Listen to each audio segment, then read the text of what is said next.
बात बढ़ी, हिरण्यकशिपु को क्रोध आया, उसने प्रहलाद को सताना शुरू किया, मारना पीटना शुरू किया, कष्ट देना शुरू किया।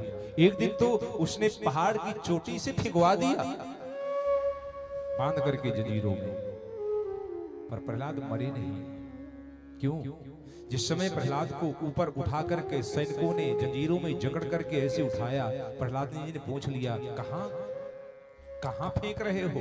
उन्होंने बड़ी हंसी में मजाक में कहा, हम तुझे तेरे नारायण के पास भेज रहे हैं। छोटा सा बच्चा समझ नहीं पाया। अरे उसने कहा तो जल्दी करो ना, मुझे यही तो इंतजार है। और जैसे ही सैनिकों ने बच्चे प्रहलाद को ऐसे उठा करके ऊंचे पहाड़ की चोटी से ऐसे फेंका, प्रहलाद का शरीर बड़ी तेजी से धरती की ओर गिरने लगा। और जहां प्रहलाद का शरीर गिरने लगा, अब प्रहलाद के रोंगटे खड़े हो गए, डर के मारे आंख मुंद गई, शरीर बिल्कुल ऐसे हो गया। और प्रहलाद के मन में लगा, मैं जब गिरूंगा तो मेरा एक एक अंग चकनाचूर हो जाएगा, एक एक हड्डी टूट जाएगी, क्या होगा मेरा? मुझे बड़ा कष्ट होगा। और भक्त के हृदय में कष्ट की अनुभूति भगवान ने देखी, कष्ट हुआ भक्त को और दर्द हो गया भगवान को। भगवान को लगा नृसिंह बाद में बनूंगा, मुझे मेरे भक्त को बचाना होगा। और भगवान चतुर्भुज बनकर के पहुंचे और ऐसे बाहों में अपने बच्चे को थाम करके छाती से चिपका लिया। कोमल सी भुजाओं में भक्त को ऐसे थामा और थाम करके ऐसे कर लिया। प्रहलाद की आंखें खुली, किसी ने मुझे रोका, थामा। और जैसे ही प्रहलाद ने देखा तो एक सांवली खड़ी ऐसे थामे। पहली बार प्रहलाद ने देखा है। प्रहलाद की मुख से एक प्रश्न निकला, आप कौन हैं? और जब उत्तर दिया भगवान ने, मैं वही हूं प्रहलाद जिसको तुम हमेशा याद करते हो। मैं तुम्हारा नारायण हूं जिसके लिए तुमने अपने पिता को भी अपना दुश्मन बना लिया है। पुत्र, मैं तुम्हारा प्रिय नारायण हूं। प्रहलाद ने भगवान के उस रूप माधुरी को देखा, प्रथम बार देख रहे हैं, उस दिव्य सौंदर्य का दर्शन किया। और प्रहलाद को ऐसा लगा जैसे जीवन का, जिंदगी का नहीं, संसार का नहीं, तीनों लोकों का आनंद आज एक जगह सिमट करके खड़ा हो गया। अद्भुत दृश्य था वो। खड़े हुए भगवान नारायण और नारायण की भुजाओं में थमा हुआ छोटा सा बालक, भगवान की छाती से चिपका हुआ वो उनका पुत्र, सिसकती हुई वो आवाजें, झरते हुए आंसू और छलकता हुआ भगवान का प्रेम। भगवान ने नीचे खड़ा किया, जाओ अपने घर जाओ प्रहलाद, मुझे भूलना मत, तुम्हारे को कभी आंच नहीं आएगी। प्रहलाद लौट के वापस पहुंच गए। हिरण्यकशिपु को लगा पता नहीं क्या हुआ, ये जिंदा कैसे बचा। अगले दिन उसने आदेश दिया, इसको समुद्र में डुबा दो। जंजीरों से जकड़ करके बड़े बड़े पत्थर बांध करके प्रहलाद को समुद्र में डाल दिया गया। शरीर धंसता चला गया। बहुत देर तक जब निकला नहीं बाहर, लगा डूब गया। लौट करके आए सैनिक और जब देखे तो हिरण्यकशिपु के राजमहल के आंगन में बैठे हुए प्रहलाद मिले। दूध में विष घोल के पिलाया।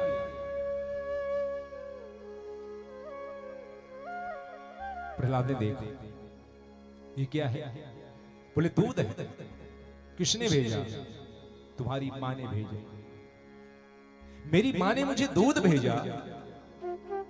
ऐसे किया, देखा तो चूंकि विष मिला था ना उसमें, तो दूध कुछ काला काला सा, कुछ हल्का सा काला दिख रहा था। और प्रहलाद को जानते हो क्या लगा? प्रहलाद को लगा मेरी मां जानती है ना कि मैं अपने प्रभु नारायण का उपासक हूं, तो मुझे लगता है नारायण की मूर्ति का चरणामृत जो है वो दूध में मिला दिया है, इसलिए दूध काला काला हो गया। पी ली। विष भरे दूध को पीने के बाद भी प्रहलाद का बाल बांका नहीं हुआ। प्रहलाद ज्यों के त्यों बने रहे। हाथी से कुचलवाया, सर्प से डसवाया, आग में जलाया। प्रहलाद का कुछ बिगड़ा नहीं, प्रहलाद ज्यों के त्यों बने रहे। जिसके ऊपर भगवान की कृपा होती है ना, उसका कोई दुनिया वाला बाल बांका कर नहीं सकता। ये एक नितांत सत्य बात है। उसका कोई कुछ नहीं बिगाड़ सकता। और जब तमाम उपाय करके हिरण्यकशिपु थक गया तो अंत में उसने अंतिम उपाय खोजा।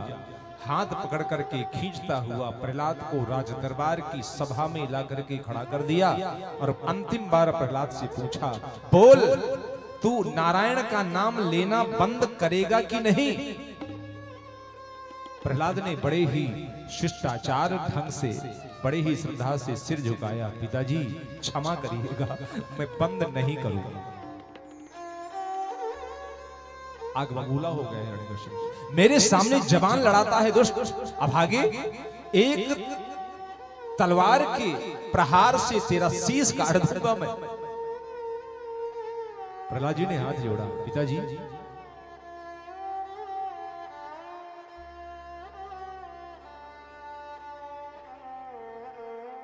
आप अपना काम करिए ना, मुझे मेरा काम करने दीजिए।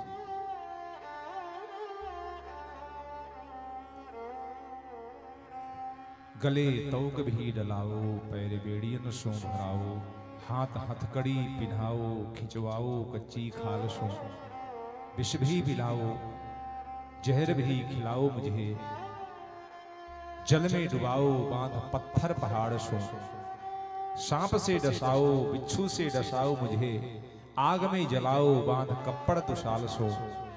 प्रहलाद कहते हैं, पिताजी कितना भी सताओ, कितना भी सताओ मुझे, पर प्रीति ना छुड़ाओ गिरधारी नंद लाल सो।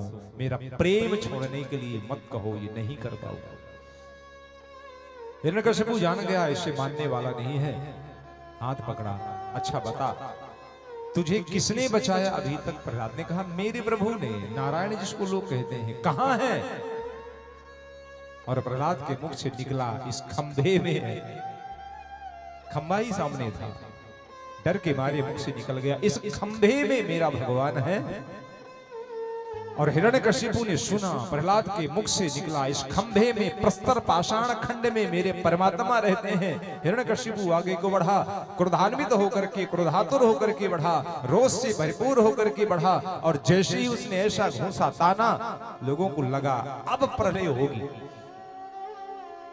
और मुष्टि को तान करके हिरण्यकशिपु ने उस पत्थर के खंभे में मार ही दिया।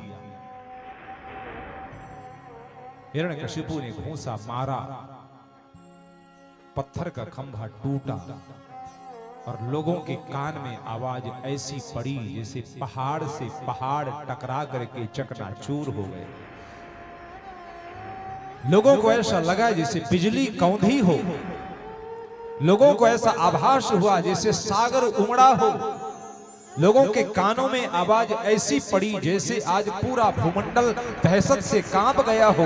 तड़ तड़ करके शब्द हुआ, भयानक गर्जना हुई, अट्टहास हुआ, पत्थर का खंभा टूटा और उस खंभे के मध्य से नर और सिंह का मिला जुला रूप प्रकट हुआ। देवताओं ने जय जयकार किया, बोलिए नरसिंह भगवान की जय।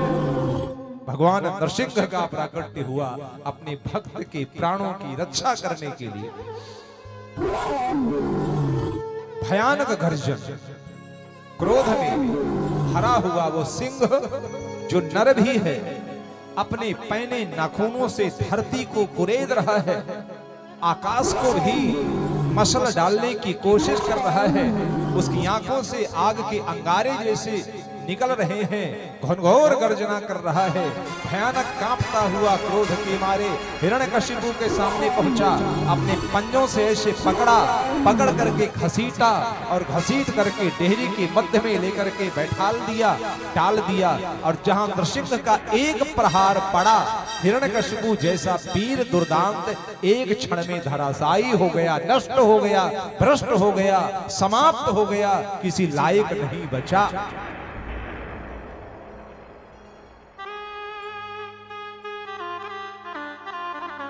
यही होता है, जिस क्षण उस परमात्मा की शक्ति का प्रादुर्भाव होता है तो संसार की जितने भी शक्तिवान है ना वो शक्तिहीन हो जाते हैं, कुछ भी नहीं शेष रहता उनके जीवन में।